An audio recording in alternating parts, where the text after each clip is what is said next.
berdiri, berikan dulu salam kiri kanan depan belakang, berikan senyum termanis. Shalom, shalom, shalom, shalom. Selamat datang di rumah Tuhan. Mari kita siapa hati kita. Kita masuk dalam hadirat Tuhan lebih lagi. Kita sembah Dia. Kita namanya yang siap memuji Tuhan. Serukan haleluya. Yang siap menyembah Tuhan. Serukan haleluya. Berkat dari Tuhan. Amin. Amin. Mari kita bersatu dalam doa. Kami punya syukur Tuhan buat pagi hari ini Tuhan. Karena kasih setia Tuhan, karena anugerah-Mu saja Tuhan. Kami boleh ada di tempat ini Tuhan. Semoga dalam kebahagiaan Tuhan. Semoga anugerah Tuhan yang menyertai setiap kami, setiap pakai hidup kami Tuhan. Sampai saat ini kami sehat, kami kuat. Sebab anugerah-Mu saja Tuhan. Kali ini Tuhan kami datang ke depan Tuhan. Kami bawa korban syukur kami di depan-Mu Tuhan. Kami bawa puji-pujian kami di depan-Mu Tuhan. Dengan ucapan syukur kami menyebut. Kami diingat orang dari segala raja.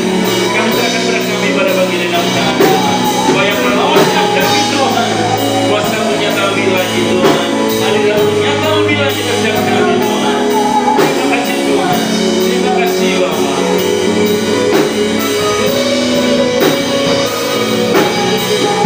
Mari kita ucapkan syukur kita bagi hari ini. Dia begitu baik. Kasihnya selalu nyata atas setiap hidup kita.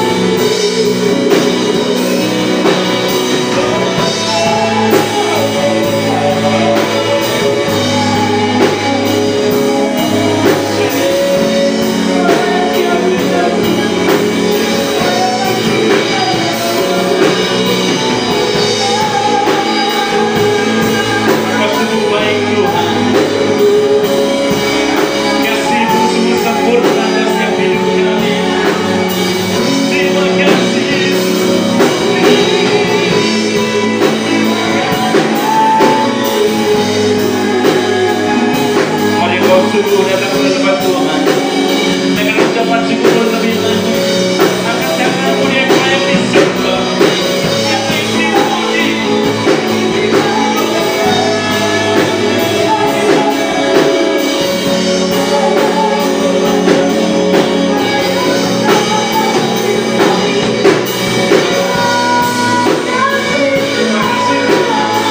Terima kasih.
kasih ya Tuhan untuk pimpinan-Mu. Terima kasih untuk kehadiran-Mu di tempat ini Tuhan. Kami menyerahkan ibadah kami dari awal sampai pada akhirnya di dalam tangan kuasa-Mu. Kuasa-Mu dinyatakan di tempat ini dalam nama Yesus.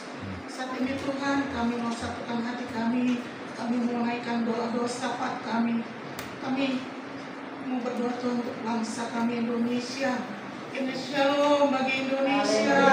Kiranya Tuhan pemulihan terjadi atas bangsa Indonesia. Kami memohon belas kasih Tuhan untuk pemerintahan bangsa kami. Tuhan berikan para pemimpin bangsa kami yang takut akan Tuhan. Mereka memimpin dengan hikmat dan bijaksana. Mereka boleh menciptakan bangsa Indonesia aman, damai, dan sejahtera. Dalam nama Yesus, kami akan melihat kemuliaan Tuhan yang nyatakan atas Indonesia. Dalam nama Tuhan Yesus Kristus, apapun yang terjadi atas bangsa kami, kami percaya Tuhan mengasihi bangsa kami. Kami menyerahkan bangsa Indonesia di dalam tangan kuasa-Mu dalam nama Yesus.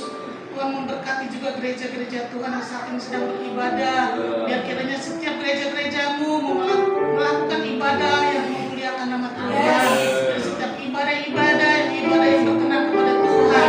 Dalam nama Yesus, kami juga berdoa gereja kami di tempat ini ya Tuhan. Saat ini Tuhan, menyatakan kuasa-Mu atas setiap kami ya Tuhan. Tuhan, urapan atas hamba-hamba-Mu yang melayani. Biar setiap pelayanan yang berkenan kepada Tuhan. Dalam nama Yesus, biar setiap hamba-hamba-Mu menjadi hamba-hamba-Mu yang setia kepada Tuhan. Menjadi hamba-hamba-Mu yang berkenan kepada Tuhan dalam nama Yesus. Kami juga berdoa Tuhan untuk hamba-Mu yang sebentar akan menyampaikan isi hatinya Tuhan. Kau urapi dengan kuasa-Mu. Tuhan pakai mulut bibir hamba-Mu. Biar setiap perkataan yang keluar itu penuh kuasa. Dan memberkati setiap kami. Biar firman-Mu yang ditabur boleh tertanam di dalam setiap hati kami. Boleh bertumbuh dan berbuah lebat. Di dalam nama Yesus Tuhan. Pakai setiap jemaat-Mu di tempat ini Tuhan. Untuk menjadi pemberita-pemberita Injil dimanapun berada dalam nama Yesus. Berikan setiap kami keberanian. Berikan setiap kami kerelaan Tuhan. Untuk melakukan kebenaran firman Tuhan. Untuk menyampaikan isi hatinya Tuhan kepada setiap orang yang belum mengenal Tuhan. Agar semua orang Tuhan boleh mengenal kasih Yesus. Di dalam nama Yesus terlebih lagi dalam kehidupan keluarga kami ya Tuhan. Biar setiap kami Tuhan membawa keluarga kami untuk boleh mengenal Yesus. Di dalam nama Tuhan Yesus Kristus. Terima kasih Tuhan. Memberkati gereja kami di tempat ini ya Tuhan. Program-program gereja yang sudah disusun. Biar ini semua boleh berjalan sesuai kehendak Tuhan. Dalam nama Yesus. Urapan atas Ibu Gembala kami, Tuhan yang pimpin, Tuhan sertai, berikan kesehatan, kekuatan, berikan hikmat, apapun yang dikerjakan itu untuk kemuliaan nama Tuhan. Tuhan berkati seluruh kehidupannya, pelayanannya, apa yang menjadi kerinduan hatinya Tuhan buka jalan. Dalam nama Yesus Tuhan menyediakan apa yang menjadi kebutuhannya. Di dalam nama Tuhan Yesus Kristus, kami juga berdoa, kami percaya Tuhan. Tuhan sudah menyediakan apa yang menjadi kebutuhan gereja kami ya Tuhan. Di dalam nama Yesus segala kegiatan-kegiatan gereja semuanya kami serahkan di dalam tangan Tuhan. Tuhan melalui setiap jemaat-Mu yang hadir pada siang hari ini ya Tuhan. Tuhan itu yang memimpin jemaat-Mu semakin hari semakin bertumbuh menjadi pelaku-pelaku firman-Mu. Tuhan berkati jemaat-Mu, berikan kesehatan, kekuatan. Tuhan memberkati pekerjaan usaha jemaat-Mu. Di dalam nama Yesus kami juga berdoa Tuhan memberkati anak-anak kami yang bekerja, memberkati anak-anak kami yang studi. Mereka menjadi anak-anak yang sukses, mereka menjadi anak-anak yang berprestasi. Terima kasih Tuhan. Kami juga menyerahkan komsel-komsel di dalam tangan-Mu. Biar setiap komsel kami semakin bertumbuh dan berdampak bagi lingkungan sekitarnya.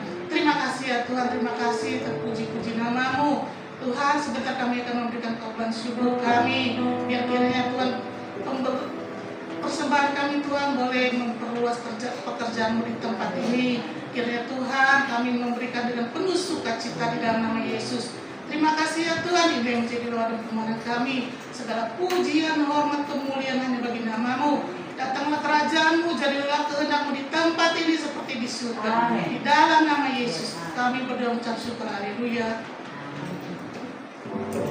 Mari kita berikan yang terbaik buat Tuhan.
dihancurkan oleh darah anak domba. Oleh darah anak domba. Oleh siapa? Oleh kesaksian kita. Iblis dikalahkan, kuasanya dihancurkan oleh darah anak domba.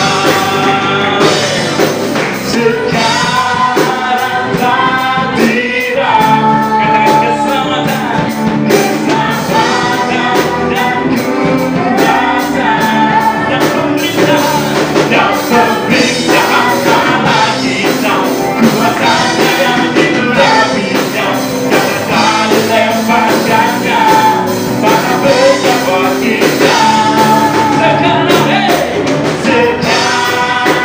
telah tiba keselamatan, keselamatan dan pemerintahan Allah kita, kuasanya yang dilapihnya, karena telah dilemparkannya pada pejabat kita.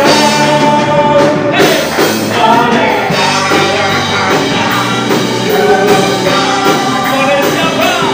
Oleh kesaksian kita. Iblis dikalahkan, kuasanya dihancurkan oleh darah anak domba. Oleh darah anak domba. Oleh siapa? Oleh kesaksian kita. Iblis dikalahkan, kuasanya kita. Amin. Oleh darah. Sekali lagi sama-sama katakan. Oleh darah. Oleh darah domba. Oleh siapa? Oleh kesaksian kita. Iblis dikalahkan, iblis dikalahkan, kuasanya dihancurkan oleh darah anak domba. Oleh darah anak, oleh darah anak domba. Oleh darah, oleh darah anak, oleh darah anak, oleh darah anak. Hei, domba. Oleh darah anak domba kami diselamatkan.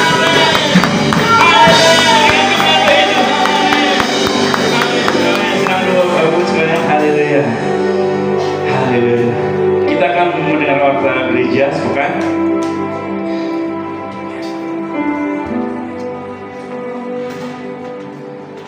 Sekolah minggu seperti tetap diadakan hari Minggu jam 8 pagi di tempat ini. Bapak Ibu silakan bawa putra putrinya untuk ikut dalam sekolah minggu. Bendera Raya setiap minggu ada pukul 10 pagi di tempat ini. Intim dengan Allah ada channel YouTube-nya GBD Game Serpong setiap hari mulai pukul 3 pagi. Next.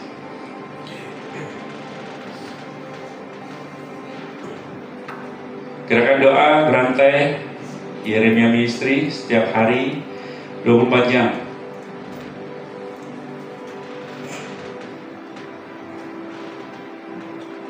Bisa hubungi Bu Cinjok ya Bu ya kalau mau ikut doa berantai.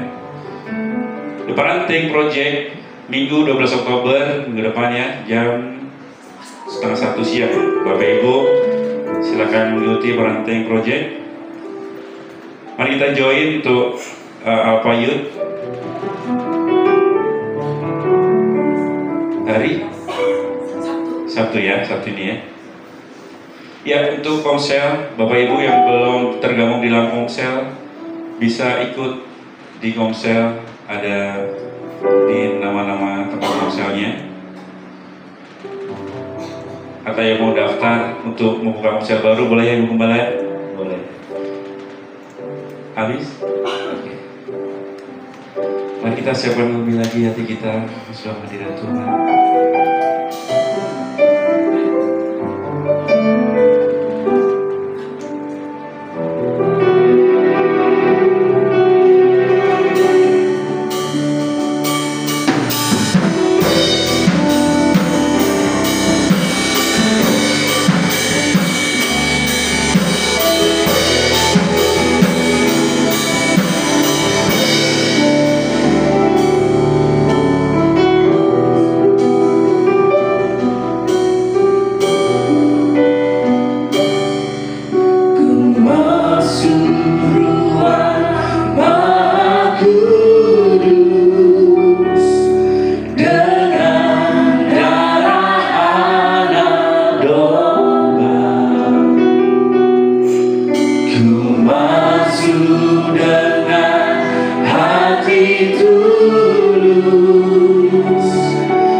pujian dan penyembahan kami.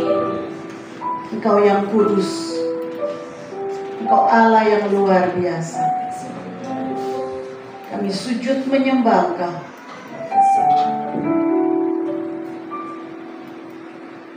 Engkaulah satu-satunya yang kami puja, yang kami sembah, dan yang kami muliakan di tengah-tengah kami saat ini. Saat ini kami mau buka hati kami, bersabdalah bagi kami. Engkau tahu apa yang menjadi isi hati kami. Engkau yang tahu apa yang menjadi kebutuhan kami. Engkau yang tahu apa yang menjadi keberatan kami saat ini. Dan Engkau datang untuk membawa kelegaan, kelepasan, keselamatan. Oh, terima kasih ya Bapak. Makasih bahwa kami untuk mengerti lebih jauh lagi akan kehendak-Mu di dalam hidup kami. Di dalam nama Yesus, silakan Engkau berbicara bagi kami. Haleluya. Amin. Amin. Silakan duduk Bapak Ibu Saudara. Sebelum kita masuk ke dalam firman, hari ini adalah hari ulang tahun kita semua. Hari ulang tahun Gereja Bethel Indonesia yang ke-55. Persis 55 tahun yang lalu, tahun 1970, GBI didirikan dan GBI dicanangkan oleh gembala pertama kita, yaitu Pendeta Dr. H.L. Sendu. Dan kita akan mendengarkan sambutan dari ketua atau ketua umum GBI, Pendeta Dr. Rubin Adi Abraham. Kita akan dengarkan bersama-sama. Kurang kencang. Saya mengucapkan selamat ulang tahun GBI. GBI lahir tahun 1970 dan sekarang 2025, berarti 55 tahun ulang tahun daripada GBI. Nah, ini dirayakan di seluruh BPD, BPLN, dan juga di gereja lokal. GBI sekarang memiliki 7.275 gereja lokal. Dalam hampir 1 tahun ini kita menanam sekitar 250 gereja baru. Mari kita sehati menuntaskan amanat agung Yesus Kristus. Saudara, kita juga sedang membangun museum sejarah Pentakosta dan Gereja Bethel Indonesia, di mana di sana kita akan melihat tokoh-tokoh yang Tuhan pakai dari awal sejarah pembentukan GBI sampai perkembangannya hingga masa kini, dan bagaimana gereja bisa melibatkan generasi muda, dan what next, apa yang GBI ingin raih di dalam masa-masa yang akan datang. Diharapkan awal tahun 2026 ini selesai dan saudara bisa melihat museum sejarah GBI. Nah, pada akhir Agustus 2025 yang baru lalu, kita baru saja mengadakan sidang majelis pekerja lengkap MPL di Sydney. Undangan dilakukan oleh Badan Pengurus Luar Negeri Australia hampir 2 tahun yang lalu, dan ini disebabkan karena GBI juga merupakan gereja internasional yang ada di 29 negara, dan akhirnya diputuskan dalam sidang MPL tahun lalu bahwa kita akan mengadakan di Sydney. Lalu kita menabung, memesan tempatnya, hotelnya, tiketnya, mengurus visanya, jadi persiapan yang panjang.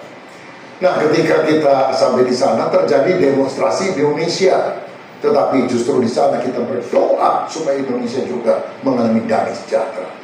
Kita juga melakukan kunjungan ke GBI di sana, dan kita berdoa agar Indonesia juga bisa dilawat oleh Tuhan. Bahkan bagian dunia yang lain secara internasional mengalami berkat Tuhan, karena Indonesia bisa dipakai untuk menjadi berkat. Tema daripada HUT GBI dan juga tema daripada sidang majelis daerah tahun 2026 akan datang adalah pemimpin berintegritas yang melakukan revival. Kita sangat rindu kebangunan rohani, bukan sebagai acara yang akbar, tetapi ketika Allah mengangkat turun dari surga dan melawat umat, menjadikan pertobatan massal bukan hanya di gereja tapi juga dalam masyarakat. Orang-orang bertobat dari perbuatan yang jahat, berbalik kepada Tuhan, hidup kudus. Karena mari kita rindu akan perkara ilahi, bertekun di dalam doa. Kita tahu revival adalah Tuhan, bukan dilakukan oleh kita. Tapi mari kita mempersiapkan hati Sehingga ketika arus kegerakan Allah itu terjadi, GBI dipakai menjadi alat kemuliaannya, menjadi saluran berkat bagi bangsa-bangsa. Saudara-saudara, saya berharap melalui ulang tahun GBI ini, kita sangat merindukan revival sejati dari Allah, sehingga kita mengalami pertumbuhan kualitas dan kuantitas, dan masyarakat di sekitar kita juga dijangkau dengan Injil Yesus. Selamat ulang tahun, Tuhan Yesus memberkati. Shalom. Ya, selamat ulang tahun bagi kita semua. Mari kita berikan tepuk tangan bagi Tuhan Yesus. Haleluya. Tadi kita kenal, GBI sudah ada di 29 negara. Jadi sudah bukan Gereja Bethel Indonesia lagi, mesti Gereja Bethel Internasional. GBI ya. Dan sudah di Indonesia sendiri sudah ada 7.000 GBI lokal ya. 7.000 berapa tadi GBI lokal. Puji Tuhan. Mungkin sekarang ini sudah jadi nomor 1 di Indonesia. Tadinya HKBP, tapi mungkin saat ini sudah jadi nomor 1 di Indonesia. Kita berdoa terus biar melalui GBI Indonesia menerima anugerah keselamatan dari Tuhan, agar keberadaan GBI boleh mensejahterakan juga bangsa kita Indonesia. Puji Tuhan.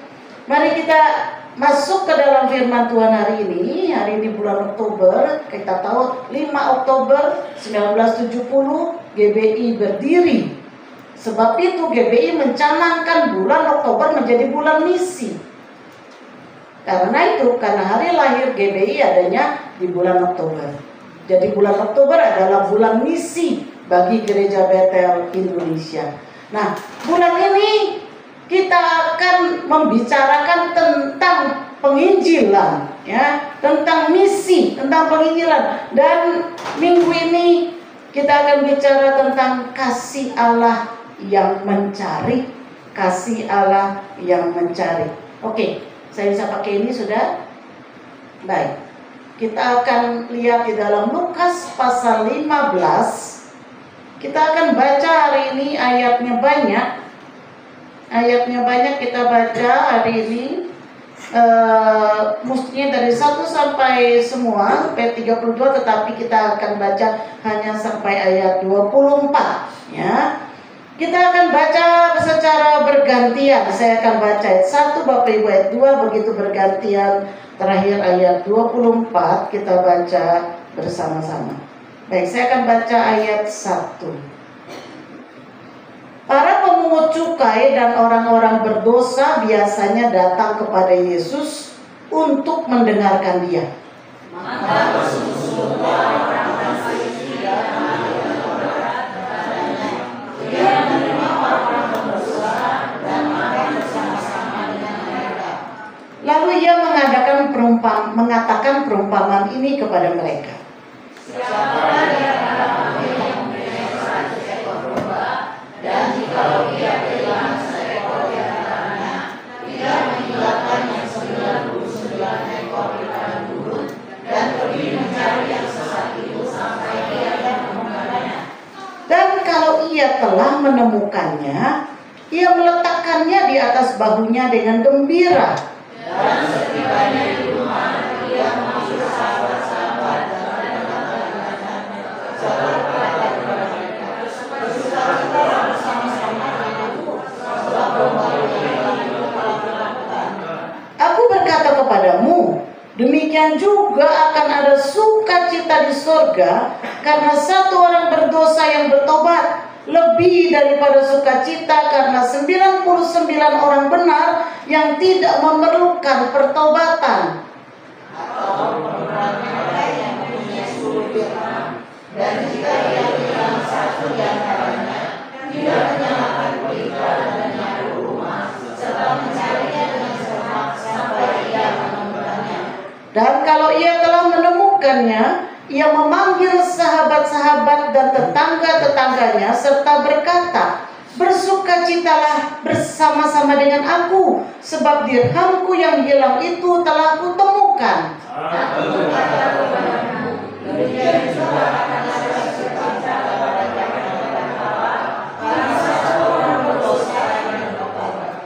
Yesus berkata lagi, ada seorang mempunyai 2 anak laki-laki.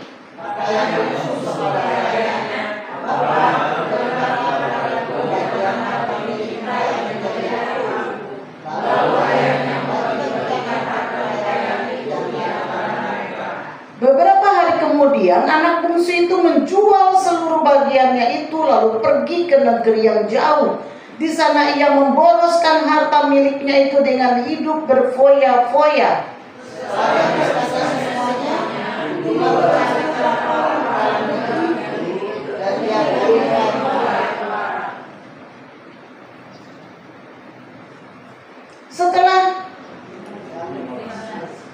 Lalu ia pergi dan bekerja pada seorang majikan di negeri itu. Orang itu menyuruhnya ke ladang untuk menjaga babinya.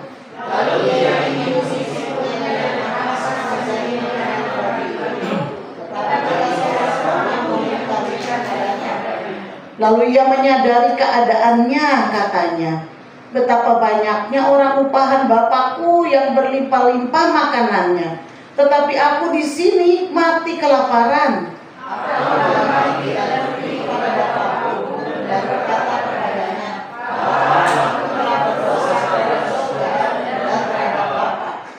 Aku tidak layak lagi disebutkan anak Bapa. Jadikanlah aku sebagai salah seorang upahan Bapa.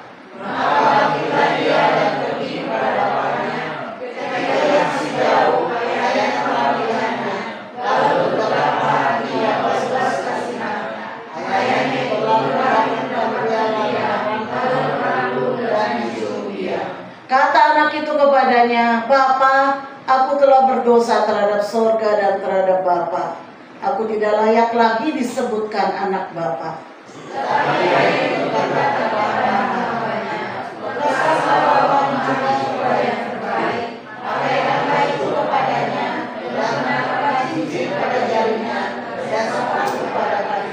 Dan ambillah anak lembu tabun itu, sembelihlah dia, dan marilah kita makan dan bersuka cita sama-sama. Sebab anakku ini telah mati dan menjadi hidup kembali. Ia telah hilang dan didapat kembali. Maka mulailah mereka bersukaria. Bapak Ibu Saudara, di dalam pasal yang ke-15 ini ada 3 perumpamaan yang diceritakan Yesus yang sama intinya, yang satu, tetapi tiga-tiganya ini menggambarkan akibat dosa yang terjadi pada manusia, ya. Yang pertama dalam perumpamaan tentang domba yang tersesat, itu menggambarkan bahwa tanpa Kristus kita seperti domba yang tersesat, tidak mampu untuk menemukan jalan pulang, nggak mampu kita untuk mencari jalan kembali kepada Allah selain dari Tuhan sendiri yang menolong. Kita memerlukan gembala untuk mendapatkan kita kembali, karena kita sudah berjalan menurut tipu daya dunia.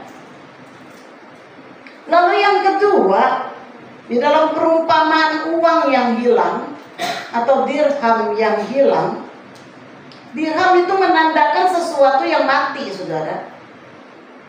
Dirham itu nggak punya nyawa, dia benda, jadi dia itu mati. Itu menandakan bahwa seperti uang yang hilang itu kita tidak sadar. Manusia tidak sadar, bahkan tidak menyadari bahwa secara rohani kita itu sudah terhilang. Secara rohani kita sudah mati di dalam kesalahan dan dosa kita. Ini yang digambarkan oleh perumpamaan kedua. Perumpamaan yang ketiga itu tentang anak yang hilang. Banyak sekali. Mungkin saudara dan saya juga seperti itu, seperti anak bungsu. Kita sudah mendapatkan segalanya, tetapi kita membangkang. Kita tidak taat. Sampai kita diberi kesadaran akan kebutuhan rohani. Tapi sebelum itu kita adalah orang-orang pembangkang rohani. Dan kita tidak memiliki keinginan untuk kembali kepada Allah. Kita adalah anak-anak yang tidak taat. 3 perumpamaan yang menggambarkan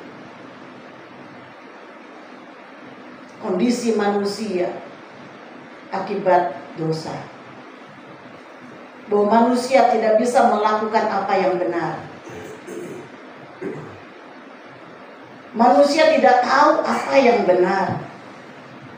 Kalaupun tahu, berusaha melakukan tapi tidak pernah mampu. Tidak pernah bisa. Siapa yang bisa melakukannya, saudara? Hanya Allah. Hanya Allah di dalam kasih-Nya yang ajaib, yang telah melakukannya bagi kita, yang tidak bisa kita lakukan untuk diri kita sendiri. Kita bahkan tidak bisa menyelamatkan diri kita sendiri. Seperti domba yang tersesat. Domba itu binatang yang suka berkelompok, saudara. Domba itu hidup di dalam kawanan. Tetapi kalau satu kali mungkin dia tanpa sadar dia jalan terbawa oleh situasi, dia mulai jalan, dia mulai tiba-tiba dia sudah jauh dari kelompoknya. Dan tiba-tiba dia sadar bahwa dia sudah tidak mendengar suara gembalanya. Dan domba itu adalah binatang yang rentan, saudara. Dia itu tidak bisa membela diri dengan baik. Dia itu menjadi mangsa dari predator. Apalagi kalau dia sendirian. Domba adalah binatang yang sangat bergantung kepada perlindungan gembala. Itu adalah sifat domba. Dia beda dengan kambing. Kambing itu mandiri. Domba tidak mandiri. Kambing itu lebih suka sendiri-sendiri.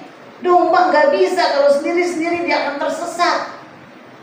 Dia butuh dalam kawanan, dia butuh dalam kelompok. Itulah sifat domba.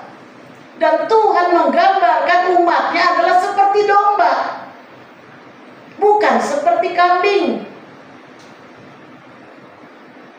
Tuhan tahu kalau kita sendiri kita bisa tersesat. Dan domba yang luar biasanya, dia sangat mengerti, dia sangat mengenal suara gembalanya. Itu keistimewaan domba. Kalau ada orang lain yang coba menirukan suara gembalanya, memanggil mereka, tidak ada satupun yang datang dan menoleh. Tapi begitu gembalanya datang, gembalanya mulai memanggil dengan caranya si gembala, langsung domba akan datang. Ini sifat domba.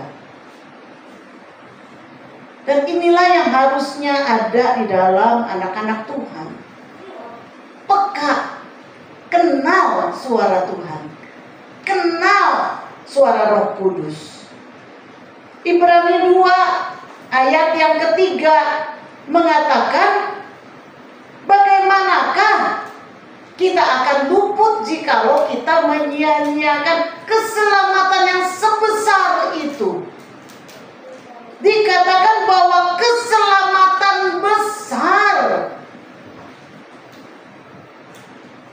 Saudara, yang kita terima itu bukannya sesuatu yang asal.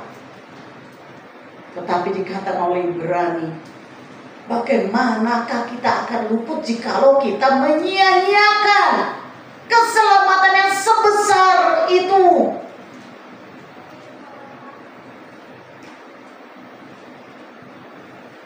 Bagaimana tidak sebesar itu? Kalau anak tunggalnya sendiri direlakan oleh Allah Bapa untuk berkorban, untuk mati di kayu salib menggantikan saudara dan saya. Sebesar itu. Nah saudara, domba yang sangat tidak mungkin atau dia sangat mungkin tersesat, tetapi tidak mungkin dia bisa balik. Dia nggak bisa melacak jalan baliknya sendiri. Ya mungkin kalau dia belajar dari buku zaman dulu, buku cerita anak-anak karangan Grimm itu ya, mungkin dia bisa belajar. Saya mau taruh jejak jagung sepanjang jalan supaya nanti saya balik, saya tahu arah balik. Benar ya? H.C. Andersen atau Grimm itu? Saya lupa itu ceritanya. H.C. Andersen ya, H.C. Andersen. Nah, tebarkan bibit jagung untuk supaya balik. Ya, dalam cerita H.C. Andersen aja ternyata jagungnya dimakan oleh binatang. Jadi dia juga tersesat. Nah, domba dia itu sangat mungkin untuk tersesat dan dia tidak bisa kenali jejaknya jalan balik. Domba itu boleh dibilang kurang pintar dalam hal itu. Dia tidak mampu. Dia tidak mampu melacak balik. Itu sebabnya natur domba dia butuh gembala. Natur domba. Jadi saudara, jangan saudara menganggap saudara pintar. Banyak kita menganggap diri kita pintar, terlalu pintar, lebih pintar dari Tuhan. Kadang-kadang kita bilang begini, banyak anak-anak muda kan bilang gini, nggak apa-apa masih muda, kan umur masih banyak, nikmatin aja hidup. Nanti kalau udah mulai tua, aku baru mulai sungguh-sungguh beribadah. Sekarang masih muda ini. Ada yang punya pikiran seperti itu? Nggak usah ngaku. Di hati aja. Biasanya anak muda gitu kan. Kita lebih pintar dari Tuhan. Kita itu seperti domba yang gampang bisa tersesat tapi nggak ngerti jalan balik. Itu bahaya. Itu bahaya. Nah, sebab itu domba itu membutuhkan gembala. Nah, kita seringkali bawa diri kita kepada persoalan kan? Kita seringkali bawa diri kita kepada pencobaan kan? Kita nanti bilang, nanti aku bisa balik. Nantilah. Udah kamu jangan coba-coba itu. Jangan coba-coba itu kamu minum-minum. Jangan coba-coba kamu merokok. Jangan coba-coba kamu mulai dengan obat-obatan. Jangan coba-coba lah. Gak apa-apa, nanti saya bisa kok putus sendiri. Wah, gayanya gitu kan. Tapi saudara, kita ini seperti domba. Berulang-ulang di Alkitab kita digambarkan seperti domba. Kayaknya kita mampu, padahal nggak mampu. Kita udah kita sekalian tersesat, benar-benar kita tersesat. Udah nggak mungkin kita itu balik, udah nggak bisa balik. Bahkan kita makin bulat di situ, makin terjerat di situ, makin terus kita berkubang di situ. Sampai kasih Tuhan yang menjangkau engkau. Yesaya 53 ayat 6 mengatakan kita sekalian itu sesat seperti domba. Masing-masing kita mengambil jalannya sendiri. Ada yang begini, ada yang begitu. Kita tuh sesat intinya. Tetapi Tuhan menimpakan kepadanya, artinya kepada Kristus, kejahatan kita. Kristuslah yang menanggung kejahatan kita. Kristuslah yang menanggung pemberontakan kita. Kristuslah yang menanggung kelemahan kita. ketidaktaatan kita, kurang ajaran kita ditimpakan kepada Yesus. Nah, saudara, jika kita digambarkan seperti domba yang mengambil jalannya sendiri, maka Allah digambarkan dengan jelas sebagai gembala yang mengasihi dan mencari kita. 1 Timotius 1 ayat 15 mengatakan, perkataan ini benar dan patut diterima sepenuhnya. Kristus Yesus datang ke dunia untuk menyelamatkan orang berdosa. Siapa orang berdosa, saudara? Siapa orang berdosa? Siapa orang berdosa? Saya.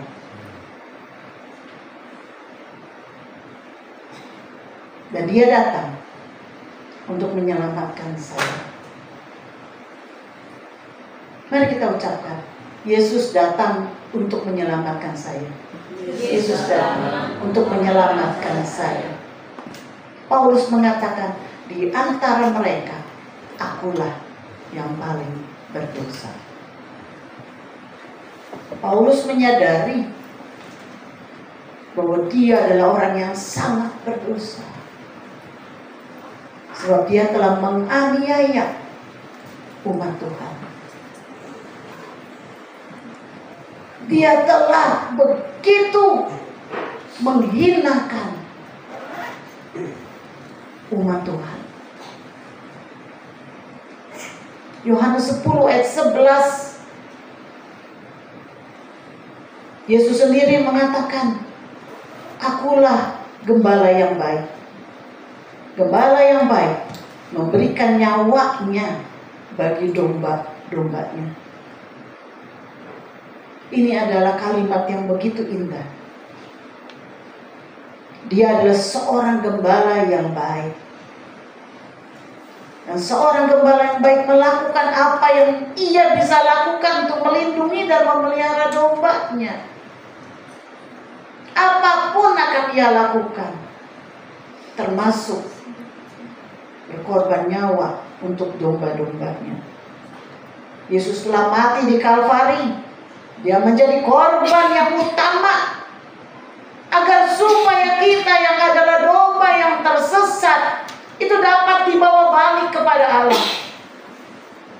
Dia menanggung dosa kita supaya kita boleh diampuni. 1 Petrus 3 ayat 18 mengatakan, saudara, sebab juga Kristus telah mati sekali untuk segala dosa kita.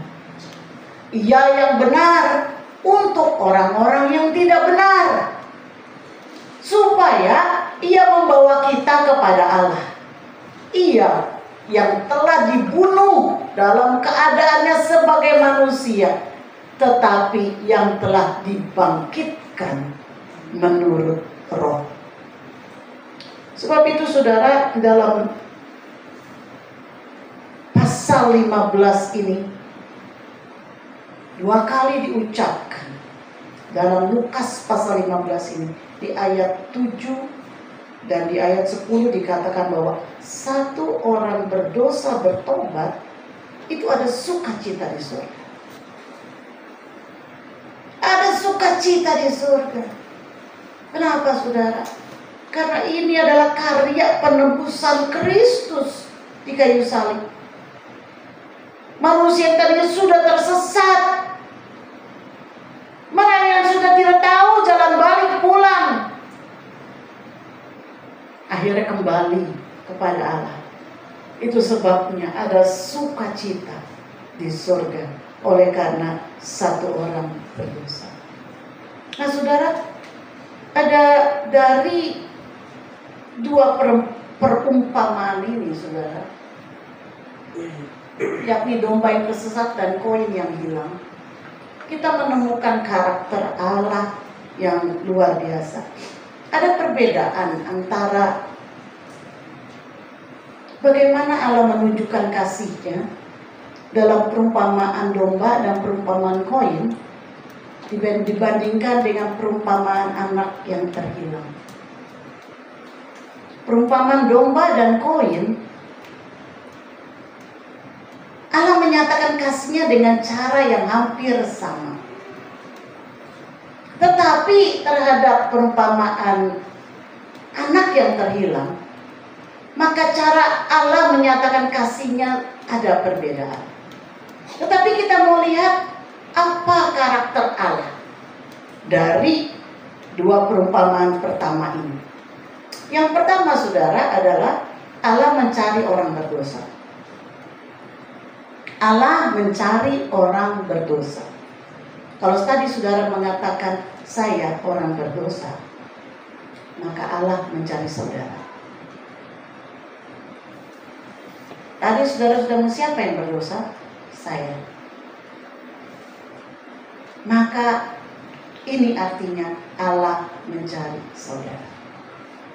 Lukas 19 ayat 10 dikatakan, sebab anak manusia datang untuk mencari dan menyelamatkan siapa? Yang hilang. Nah saudara, seperti wanita yang mencari koin yang kecil, dikatakan di dalam perumpamaan uang dirham, 1 dirham yang hilang itu, wanita tadi dia ngapain saudara? Dia pasang lampu tempelnya, lalu dia menyapu seluruh rumah, dengan rajin dia mencari dan akhirnya menemukan. Nah, digambarkan di sini seperti seorang wanita atau dibilang ibu. Seperti seorang ibu yang mencari. Kenapa dia tidak bilang seperti seorang ayah atau seperti seorang anak yang mencari? Karena biasanya ayah kalau mencari bagaimana? Otengan, kalau mencari gimana biasanya? Ma, tadi saya taruh kacamata saya di mana ya, Ma? Betul apa betul? Ya, Pak Anton. Ma, tadi saya taruh dompet saya tadi di mana ya? Biasanya bapak-bapak itu kurang teliti dalam mencari. Anak-anak kan juga begitu. Panggil mamanya, Ma, baju saya nih yang putih di mana nih, Ma? Kaos kaki di mana nih, Ma? Oleh sebab itu, Yesus memberikan perumpamaan bukan seperti seorang ayah atau bukan seperti seorang anak mencari. Meskipun itu barang anak itu sendiri, tetapi dia akan tanya mamanya, Ma, di mana sih ini? Wah, mulutnya lebih banyak daripada usahanya mencari. Tetapi kalau seorang ibu mencari, semua digeledah. Betul apa betul? Ibu-ibu teliti. Dia bongkar semuanya. Sampai bisa ketemu yang aneh-aneh. Itulah ibu-ibu. Oleh sebab itu dikatakan seperti seorang ibu yang mencari dirhamnya yang hilang. Sampai dia ketemu, baru dia puas hati. Nah saudara, Allah bukan mencari koin. Allah bukan mencari baju yang hilang. Allah bukan mencari kaos kaki yang hilang, tapi dia mencari manusia. Dia mencari engkau dan saya. Dia mencari saudara kita yang masih tersesat. Dia mencari tetangga kita yang masih tersesat. Dia mencari pasangan kita yang masih tersesat. Dia mencari manusia. Dan Allah tidak akan tinggal diam sampai dia menemukan. Saudara, dikatakan di dalam Lukas 19 ayat 10, sebab anak manusia datang untuk mencari dan menyelamatkan yang hilang. Ayat ini bukan berarti bahwa ada sebagian orang yang tidak terhilang.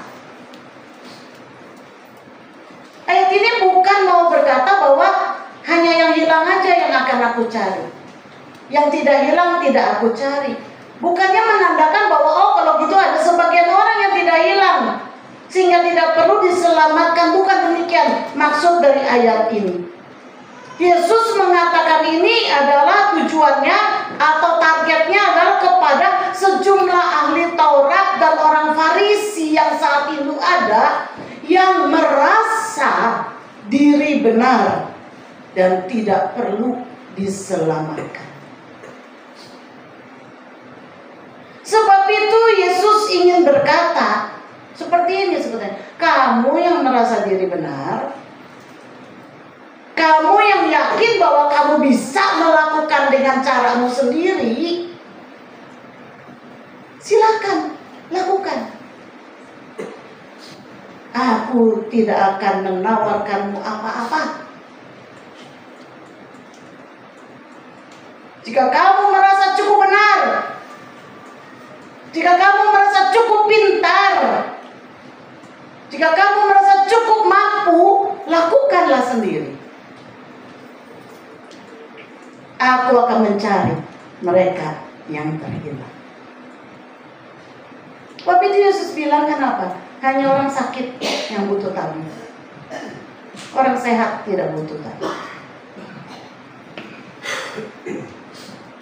Mereka adalah orang berdosa tetapi tidak merasa berdosa.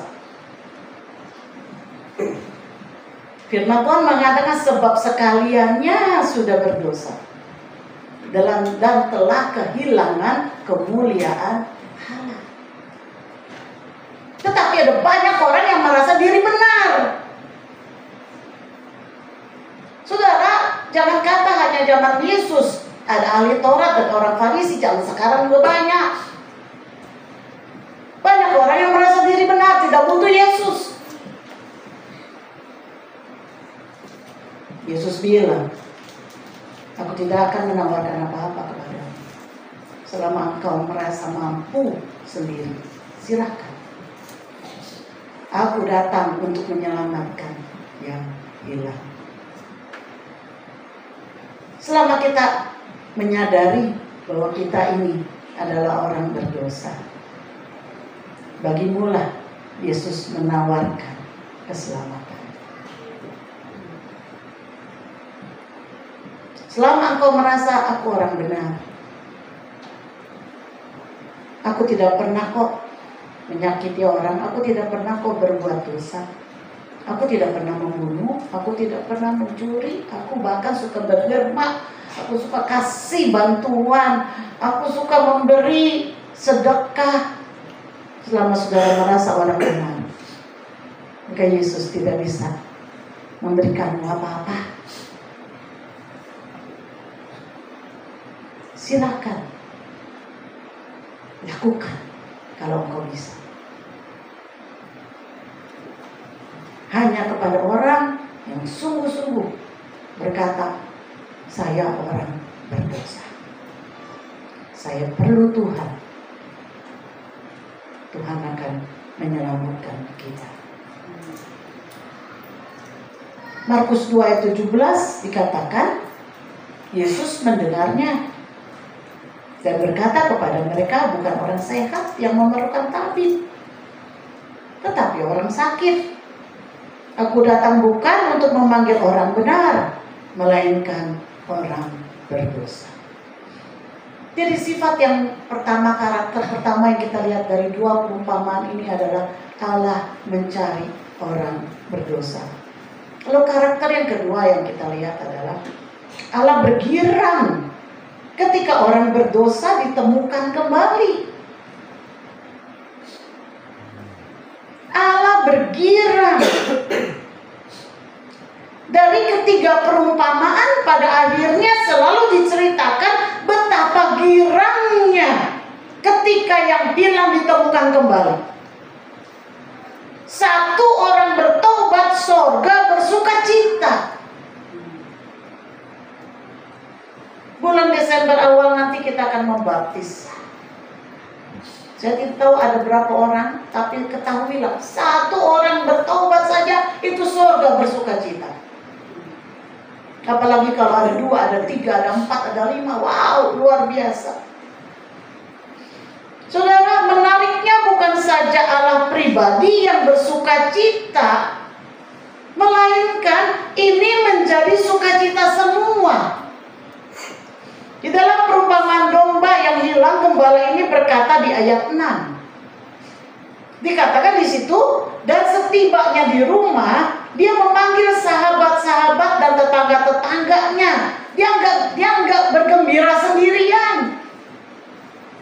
Dia panggil tetangganya, dia panggil seluruh sahabat-sahabatnya dan berkata kepada mereka, bersukacitalah bersama-sama dengan aku, sebab dombaku yang hilang itu telah kutemukan.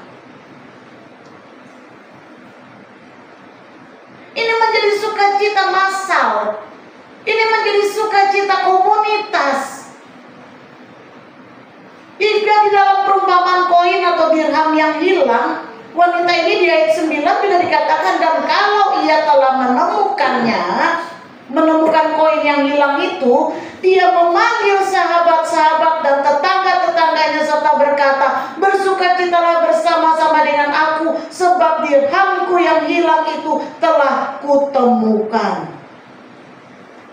Pernyataan serupa juga ada di dalam perumpamaan anak yang hilang. Di ayat 23 sampai 24 dikatakan, dan ambillah anak lembu tambun itu, sembelihlah dia, dan marilah kita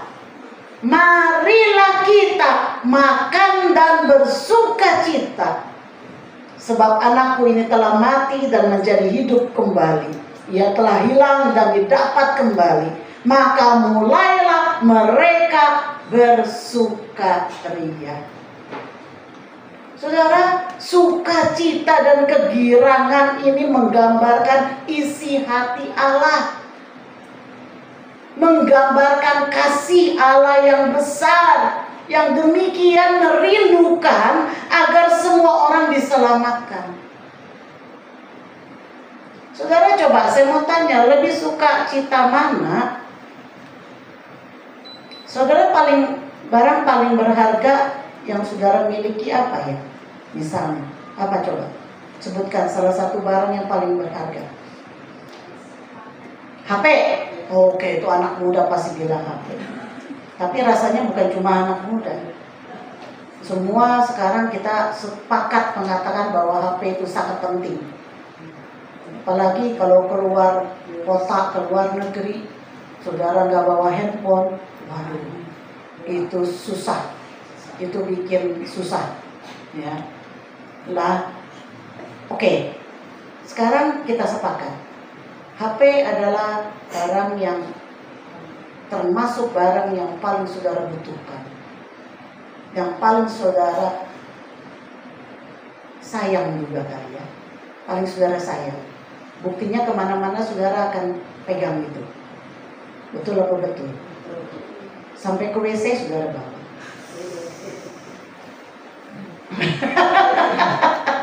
Artinya sampai ke ranjang saudara bawa. Ada yang begitu? Ada. Artinya itu barang yang saudara sayangi. Sekarang saya mau tanya, lebih suka cita mana? Saudara satu kali kehilangan HP saudara yang satu-satunya hilang, atau saudara kehilangan sebuah baju saudara.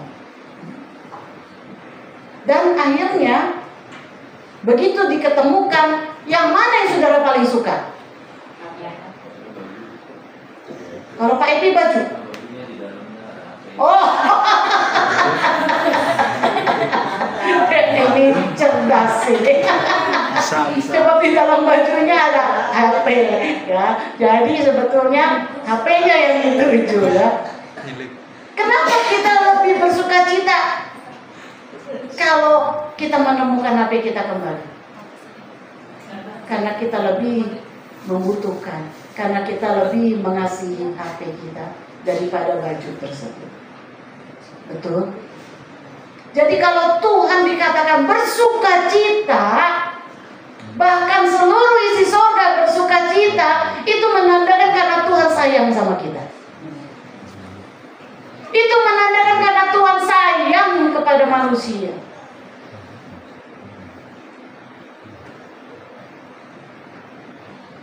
Nangkap kan ya saudara nih? Nangkap gak saudara? Jadi kenapa ke Tuhan itu bersuka cita? Itu menandakan bahwa hatinya Tuhan ada sama kita. Dan begitu yang disayangi itu kembali, ditemukan kembali, itu yang membuatnya bersuka cita. Dan ini luar biasa. Ini luar biasa. Kalau kita mengetahui betapa kita disayang oleh Tuhan. Saudara, pertobatan memberikan sukacita bagi Allah. Kalau ada orang yang bertobat, satu orang bertobat, maka surga bersukacita. Pertobatan memberikan sukacita bagi Allah. Saya mau katakan sekali lagi, pertobatan memberikan sukacita kepada Allah. Jadi bukan nyanyian saudara yang memberikan sukacita, bukan persembahan saudara yang memberikan dia sukacita, tapi pertobatanmu itu yang memberikan sukacita bagi Allah.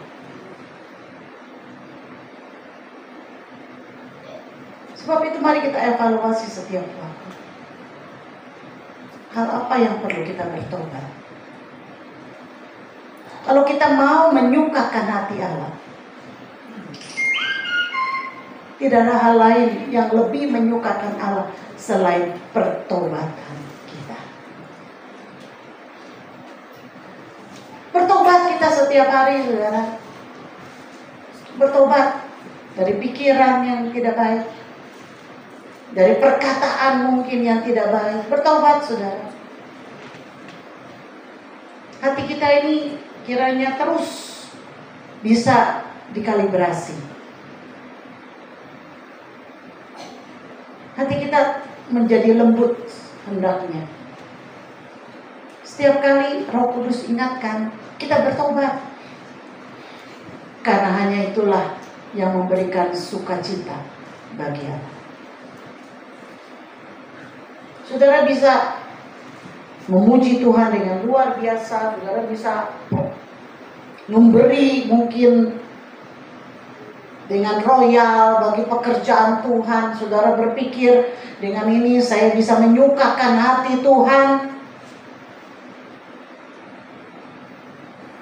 Mungkin, tetapi itu tidak akan menyukakan hati Tuhan kalau engkau tidak bertobat.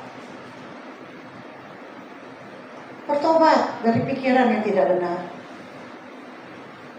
Bertobat dari kebiasaan yang tidak baik. Bertobat dari keinginan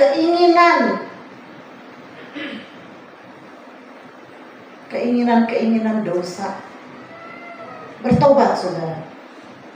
Karena itulah yang memberikan sukacita pada Allah. Bagaimana caranya kita bertobat? Benci dosa, buang dosa, balik kepada Allah, hanya bersandar kepada Dia. Dan bertobat itu akan membawa kepada pemulihan. Saudara ingin hidupmu dipulihkan? Bertobat. Bertobat. Ketika domba itu kembali, ketika domba yang hilang itu ditemukan, maka dia dikembalikan kepada kawanannya, menggambarkan hidupnya dipulihkan kembali. Koin yang ditemukan, maka dia dikembalikan ke tempatnya, menandakan pemulihan terjadi kepada koin yang hilang. Demikian juga dengan anak yang hilang. Ketika dia kembali, anak yang hilang tidak dicari, saudara, karena dia berontak Tetapi kasih Allah dinyatakan melalui pengampunan. Kasih Allah dinyatakan bagi anak yang berontak adalah pengampunan.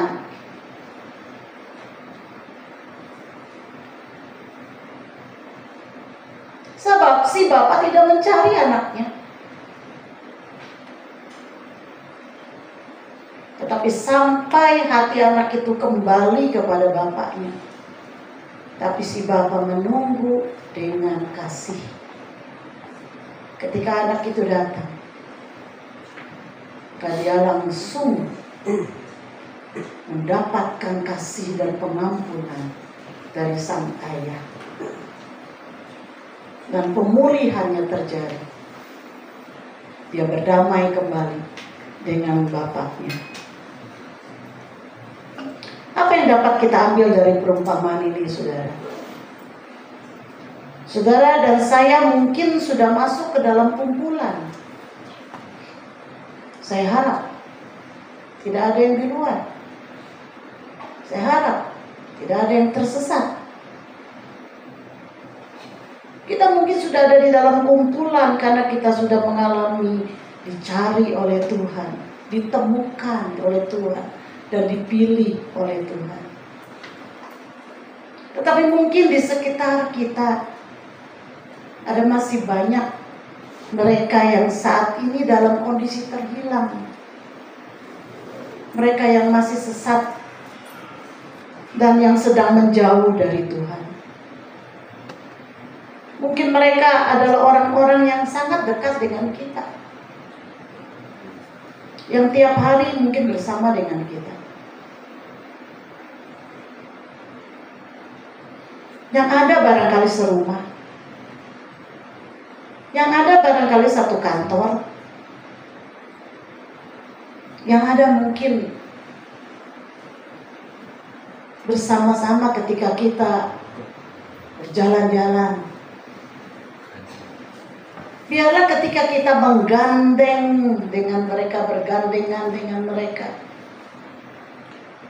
biarlah ada kasih Allah yang mencari.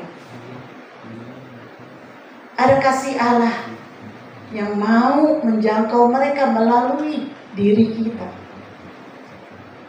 Ada kasih Allah yang mau membawa mereka kepada Kristus melalui saudara dan saya.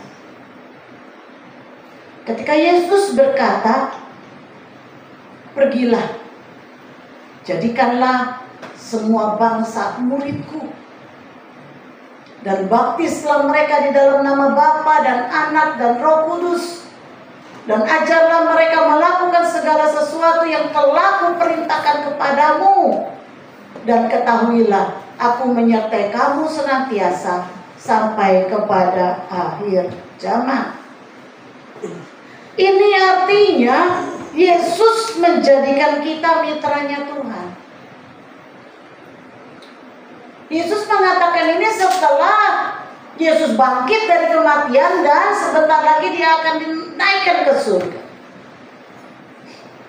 Tapi Tuhan memberikan kepada kita mandat kepercayaan, kuasa kepercayaan untuk mencari. Pergilah. Itu kata pergilah. Itu artinya mencari. Untuk mencari dan menemukan. Baptislah dan mengembalikan mereka kepada kawanan domba Allah. Ajarlah.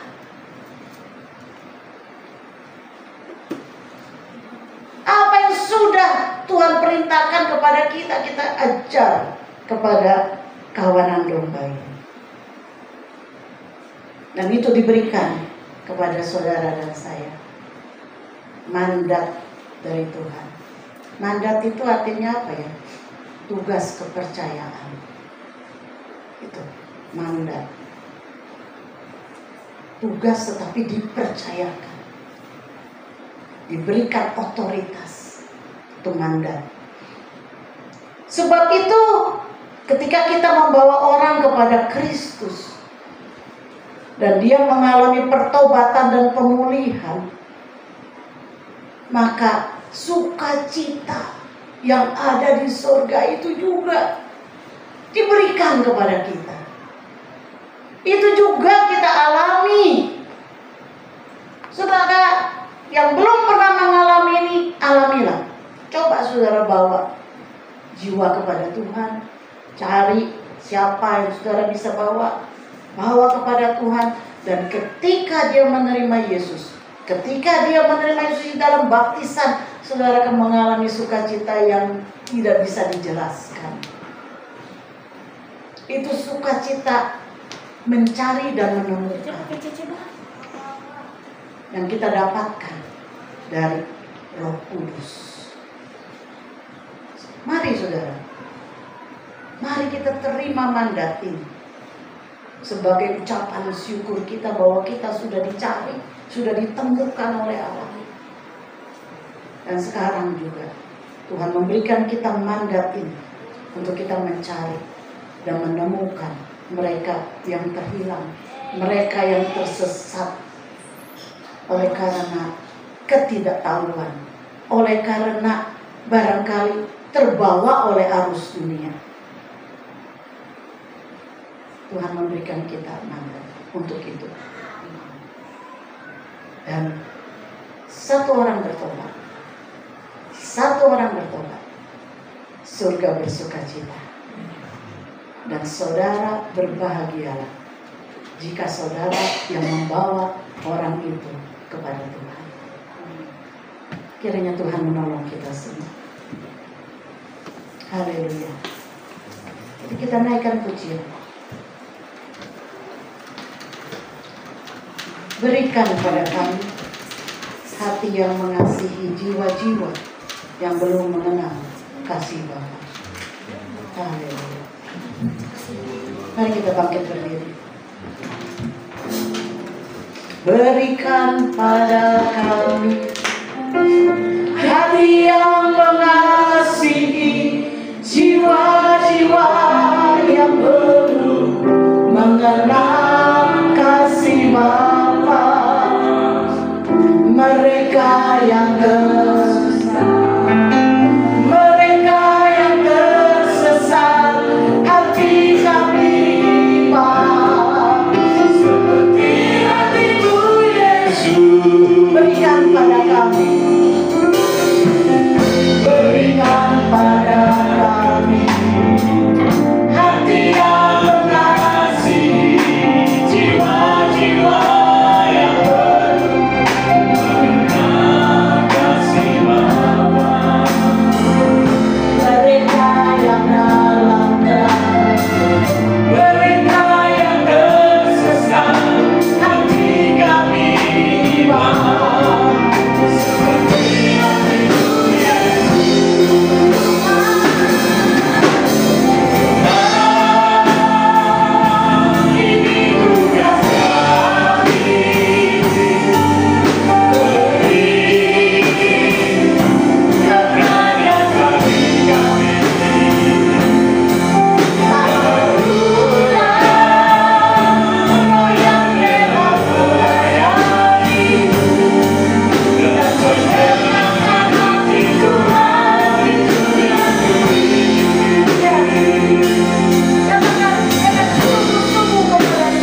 aku Tuhan. Aku mau menjangkau keluargaku. Aku mau menjangkau saudaraku. Aku mau menjangkau sahabatku. Aku mau menjangkau teman-temanku. Seberapa banyak kita yang mau mengatakan demikian? Angkat tangan kita di hadapan Tuhan sebagai sebuah pengakuan. Yes, haleluya. Haleluya. Sebagai sebuah pengakuan bahwa engkau tidak mampu sendiri. Engkau perlu kuasa dari Tuhan. Engkau perlu keberanian dari Tuhan. Engkau perlu hikmat dari Tuhan. Haleluya. Haleluya.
Hatimu yang mengasihi, hatimu yang mencari yang terhilang.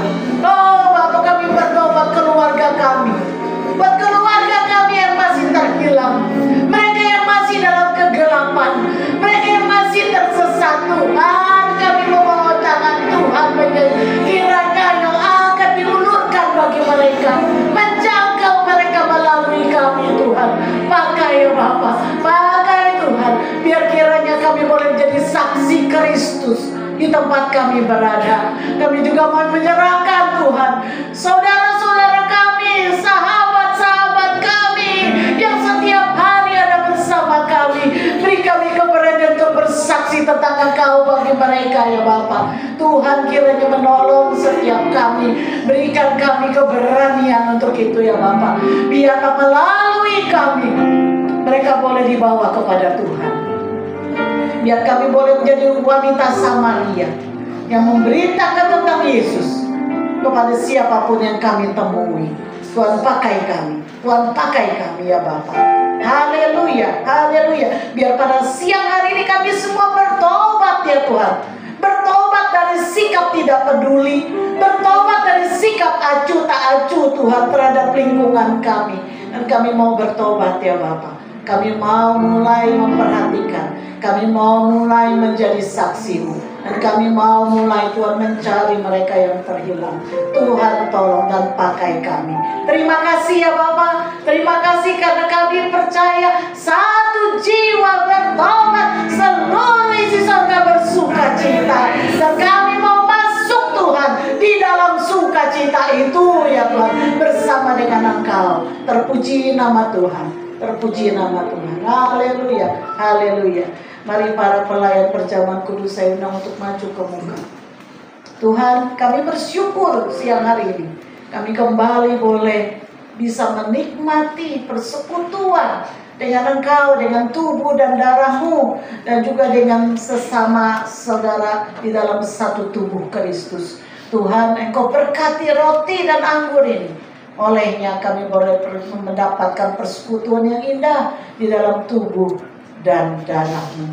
Terpuji nama Tuhan. Kuduskan kami, layakan kami untuk menerima perjamuan kudus ini di dalam nama Yesus. Haleluya.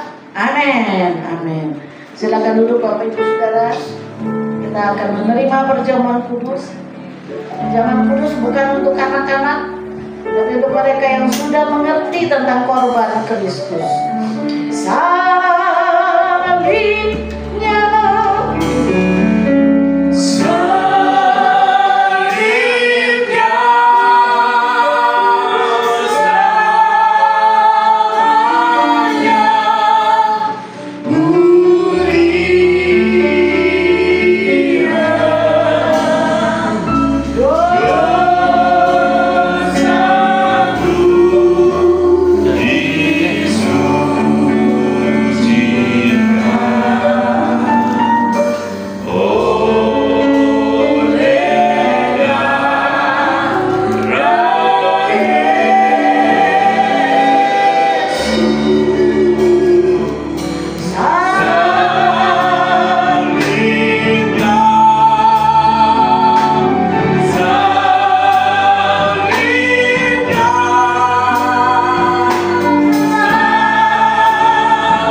Adakah yang sudah siap tetapi belum menerima perjamuan kudus, roti dan anggur?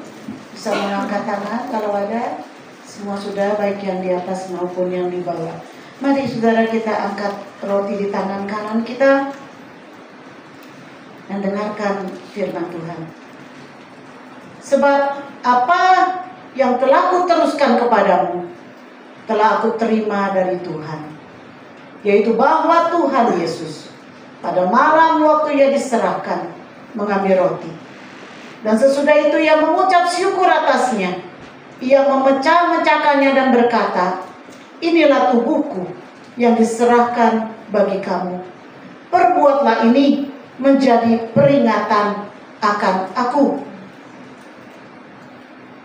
Bukankah roti yang kita pecah-pecahkan adalah persekutuan dengan tubuh Kristus? Amin.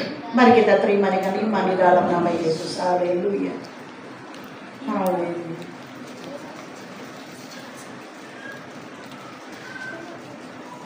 Terima kasih. Terima kasih Tuhan. Terima kasih untuk segala korban-Mu yang sempurna di atas kayu salib. Terima kasih ya Bapak. Terima kasih untuk persekutuan dengan tubuh-Mu yang sudah dipecahkan bagi kami. Terima kasih oleh bilur-bilur-Mu kami sudah disembuhkan. Terima kasih ya Bapak. Terima kasih. Mari kita siapkan anggur di tangan kanan kita, angkat tinggi-tinggi. Demikian juga ia mengambil cawan sesudah makan, lalu berkata, cawan ini adalah perjanjian baru yang dimeteraikan oleh darahku. Perbuatlah ini setiap kali kamu meminumnya menjadi peringatan akan aku. Sebab setiap kali kamu makan roti ini dan minum cawan ini, kamu memberitakan kematian Tuhan sampai ia datang. Bukankah cawan pengucapan syukur yang atasnya kita ucapkan syukur adalah persekutuan dengan darah Kristus? Amin. Sebab itu mari kita terima dengan iman di dalam nama Yesus. Haleluya, haleluya, haleluya. Terima kasih Tuhan untuk korban yang sempurna. Terima kasih ya Bapa untuk anak domba yang telah tersembelih. Darah-Mu telah dicurahkan, darah-Mu telah ditumpahkan untuk keselamatan kami, untuk menebus kami dari segala dosa dan kejahatan kami. Terima kasih Bapa. Segala puji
Persekutuan Iman GBI di hari ini. Anton, saya persilakan.